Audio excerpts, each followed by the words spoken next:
പാലരുവി, കുറ്റാലം, തെന്മല, ജഡായിപ്പാറ എന്നീ സ്ഥലങ്ങളിലേക്ക് ട്രിപ്പ് പോകുന്ന ഫാമിലീസിനും കപ്പിൾസിനും ഫ്രണ്ട്സിനും പറ്റിയ ഏറ്റവും നല്ല വൈബുള്ള സ്റ്റേക്കേഷനാണ് നമ്മുടെ പുനലൂർ ടൗണിലെ കുമാർ പാലസ്. ആക്ച്വലി ഇതൊരു 4 സ്റ്റാർ പ്രോപ്പർട്ടിയാണ്. എല്ലാ ടൂറിസ്റ്റ് പ്ലേസിലേക്കും ഇവിടുന്ന് മാക്സിമം 20-25 കിലോമീറ്റേഴ്സ് മാത്രമേ ഉള്ളൂ. കയറി വരുമ്പോൾ തന്നെ കിട്ടുന്ന ഒരു റോയൽ ആൻഡ് ക്ലാസ് ഫീൽ, ഒപ്പം തന്നെ സ്റ്റാഫിൻ്റെ ഫ്രണ്ട്ലി ബിഹേവിയർ എടുത്ത് പറയേണ്ടത് തന്നെയാണ്. ഇനി നല്ല രുചിയുള്ള ഭക്ഷണം കഴിക്കാനാണെങ്കിൽ ഫസ്റ്റ് ഫ്ലോറിൽ കോപ്പർചുട്ട് മൾട്ടി കുസൈൻ റെസ്റ്റോറൻറ്റ് എന്ന പേരിൽ വളരെ നീറ്റ് ആൻഡ് ക്ലീൻ ആയിട്ടുള്ള ഒരു റെസ്റ്റോറൻറ്റും പ്രവർത്തിക്കുന്നുണ്ട്. ഇവിടുത്തെ ഷെഫിൻ്റെ സിഗ്നേച്ചർ ഐറ്റം ആയിട്ടുള്ള നെയ്മീൻ പൊള്ളിച്ചത്, ക്രാബ് റോസ്റ്റ് എന്നിവ ഒരു മസ്റ്റ് ട്രൈ തന്നെയാണ്.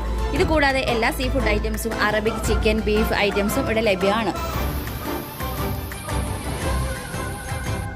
അഫോർഡബിൾ പ്രൈസിൽ ഇത്രയും നല്ല റൂംസ്, അതുപോലെ തന്നെ 400 സീറ്റിംഗ് കപ്പാസിറ്റിയുള്ള മനോഹരമായ ഈ ബാങ്കറ്റ് ഹോളും 100-ൽ കൂടുതൽ കാർ പാർക്കിംഗ് സൗകര്യവും കുമാർ പാലസിൽ